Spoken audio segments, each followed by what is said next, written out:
Hello, everyone, and welcome to Family Law Fridays presented by Florida Women's Law Group. My name is Jadlyn Fleischer, and I'm a legal intern here at Florida Women's Law Group. Family Law Fridays is designed to be a resource for all women with any type of family law issue. Here at Florida Women's Law Group, we want you to know as the situation around coronavirus continues to evolve, we will remain open and available for you. As always, our phones are open, and we are happy to have meetings with you via Zoom, phone, and are still available to communicate through email. Today, we'll be discussing how we as the female community can become stronger women, wives, mothers, business owners, employees, friends, and overall more independent this 4th of July. Now, before we get started, I would like to give you some information about our host, Heather Quick. Heather is the founder and CEO of Florida Women's Law Group, which is a family law firm that advocates for women in North Florida. This firm educates and empowers women on their rights and the law so they can find the strength to endure the process and end up better financially and emotionally. She has been a licensed Florida attorney for the past 20 years, with the majority of her practice over the years being in family law. Please join me in welcoming Heather Quick to Family Law Fridays. Thank you so much for joining us, and welcome today as we get ready to have celebrations is to the best that we can this year for 4th of July in the country and celebrate being an American. And I love 4th of July. I love what this country stands for. I think that there are so many ways we can discuss what our freedoms are as Americans, even in this time when I think many of us feel as though maybe those have been restrained. And I think that for years to come, there will be interesting, at least to me and other legal nerds like myself, fascinating conversations, probably lawsuits on constitutional issues that I look forward to looking at and seeing how that evolves in our country. But what it makes me think about when we're talking about 4th of July and independence and what that means to any of us, and particularly to women. What does that mean to you? And have you thought about that recently? Are you in a situation where maybe you're struggling with that and wanting to feel more independent? So what is the definition of independence? Well, it comes from independent, which is really self-governing, free from outside control. Many times in my line of work, when we're talking about divorce, I talk to so many women, and that is a common theme. The feeling of control, being controlled, lack of independence, lack of being able to go really and make decisions on your own, and or not even in collaboration. I'm not talking about healthy decision-making and partnerships, but having that independence to do what you want. And so today I just wanted to talk about that, encourage women who are struggling with that, a few things, because I think that we have unique issues as women do, and maybe even particularly in the environment that we have been in recently here in this spring of 2020, that I'd like to talk about.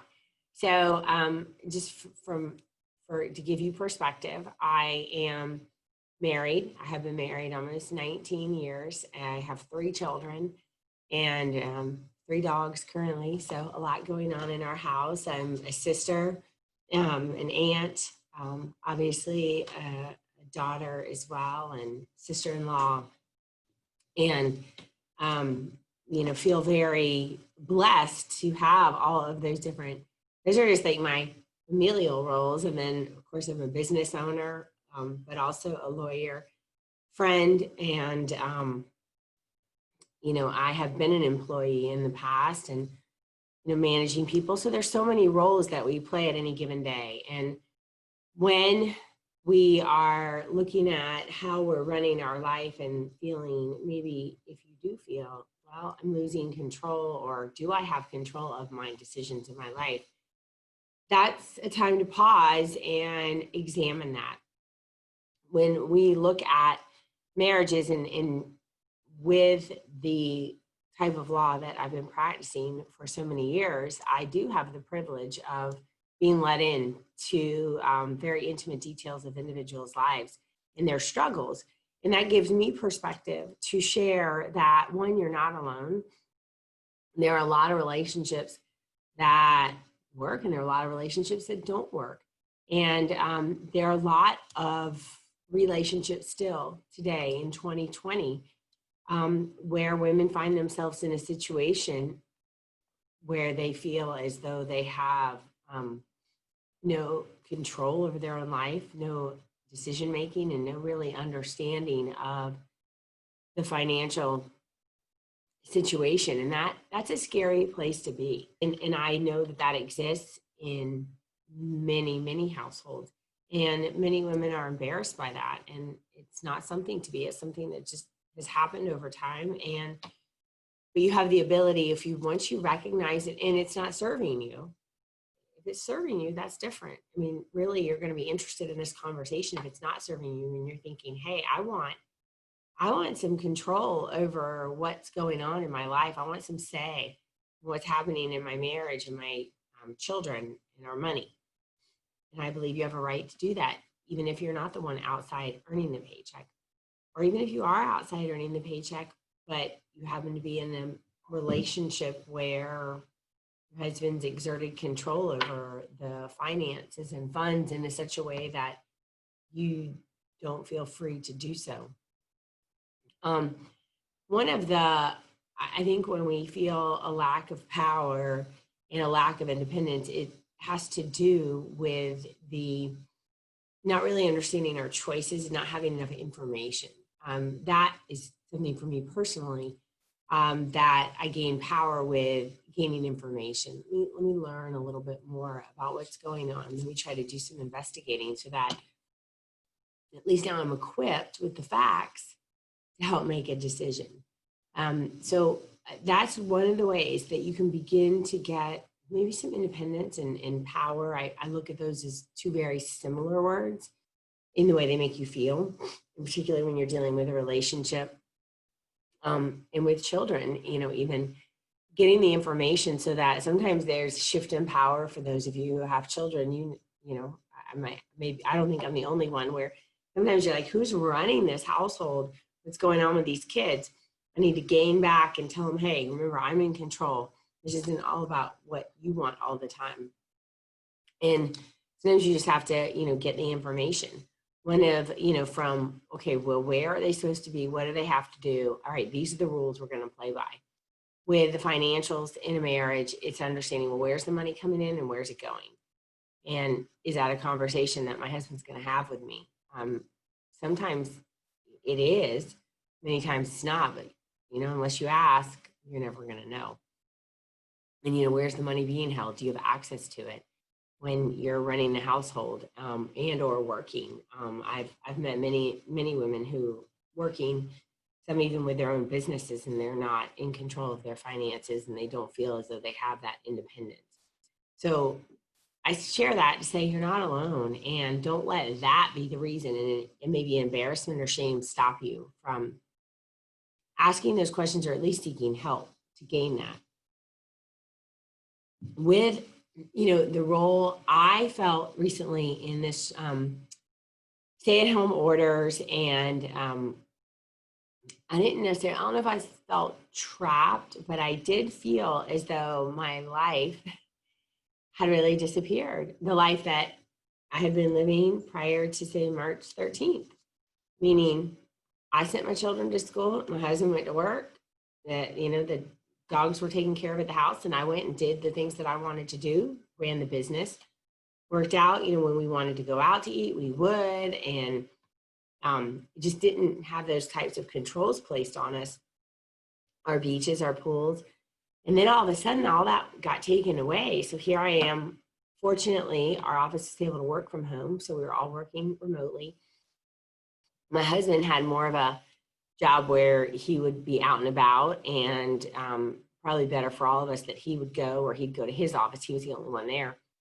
But there I was with all the children, animals, and no real outlet. And that could, it really lasted a little over a month, but it was definitely a change, something that I don't want to go back to. But it's like, where do you go? They close beaches, the pools, the tennis, the shopping, I can go for a walk. That was good. But I think many times in our life, you might feel like that. Like, what do I even do? I don't have any choices today. And that's why I know how that feels. And I have heard from so many other women that if you're feeling as though you don't have choices, the reality is you do. Maybe you just need some outside objective help, like looking for those choices and resources.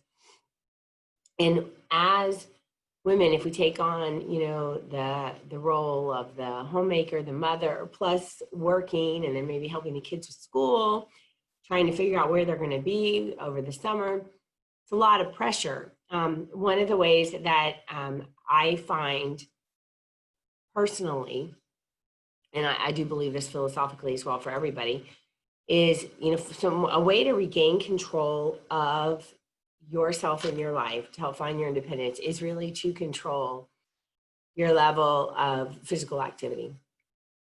I'm a big believer in exercise and, doing what you can to keep your body fit, which also keeps your mind fit, but you do have control over that.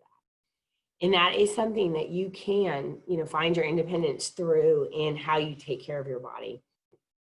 And that also, I believe it really reduces stress and, makes us healthier. So even if whether it's walking, running, biking, because these are things that fortunately in this, where we live in this region, we can do year round.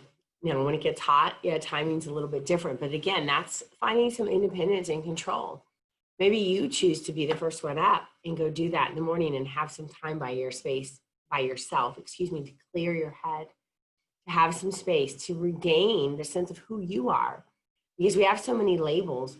And sometimes if you lose who you truly are and some time where you can think and have peace and meditate, I would suggest, music is great. And sometimes it's really nice to listen to the music you like and not what everybody else likes. But if you are looking for time to regain your control, regain your independence, do it on your own and allow your thoughts to wander and indulge yourself in that experience. And it may be that indulging is the music or listening to a book, but that's how you can refuel yourself.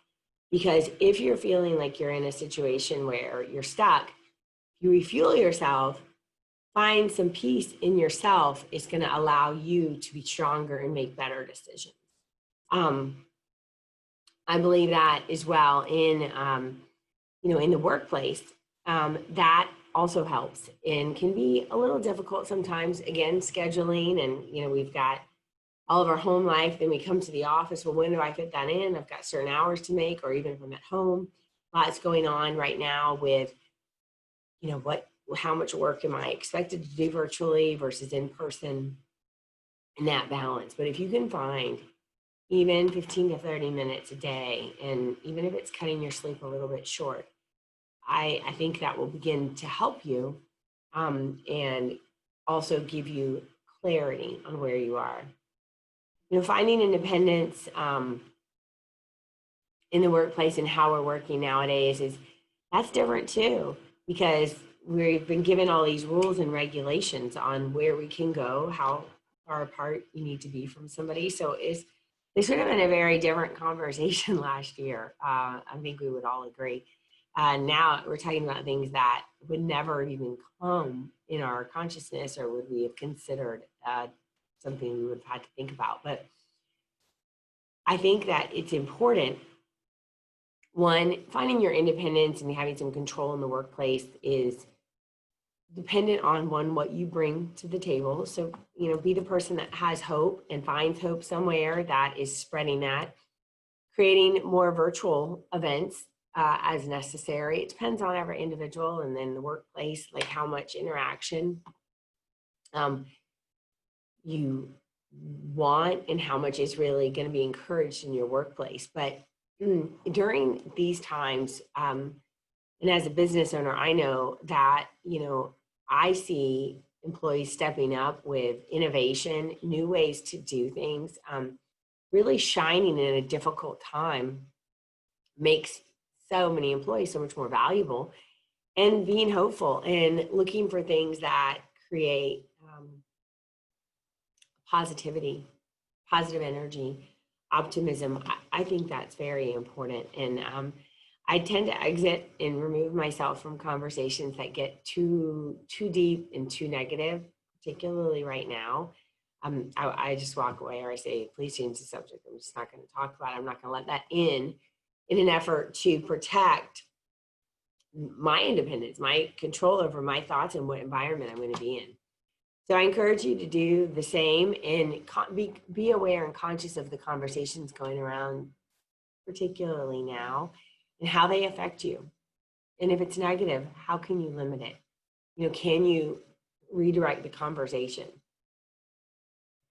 so that it's focused on something more positive and uplifting that will really benefit everybody?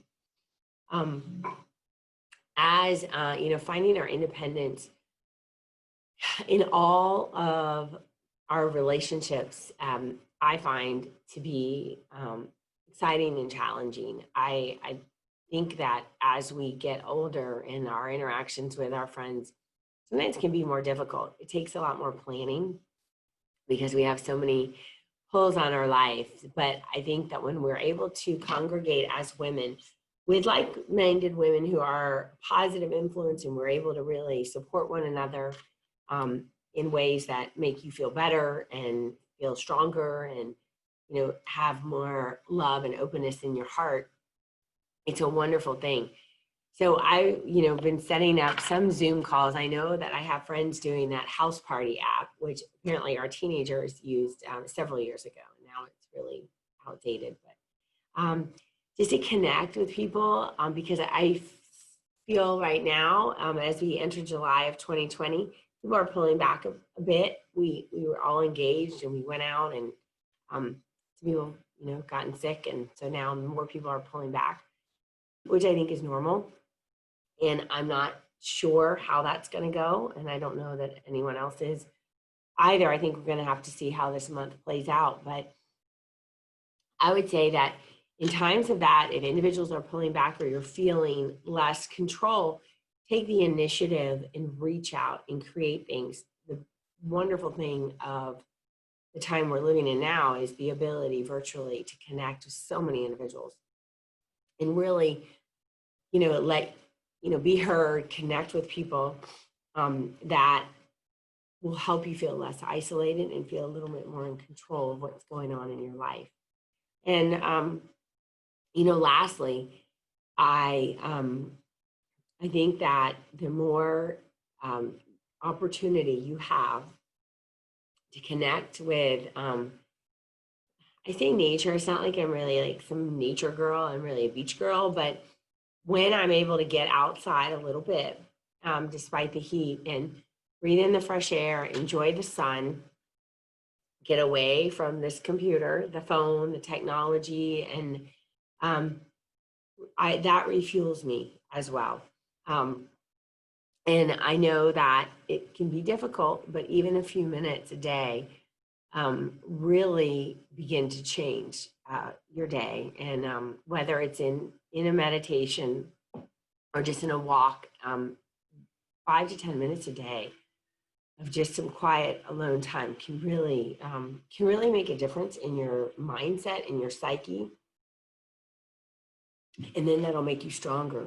Because if you're in a situation where you feel trapped or you don't feel you have a lot of options, and that can be relationships, it can be work, sometimes it can be family situations that are difficult, and you're just feeling that pressure and that trappedness, you've got to get some space on your own to refuel you, to make a decision as to whether or not you're going to be able to tolerate that situation anymore, and maybe it's no longer serving you. And in order to be the best version of you, which then provides the best version to the universe with all your gifts and to your family and friends, you got to take a step back, evaluate it, and look at how you can be a stronger, more productive person, and giving back to this world with your gifts.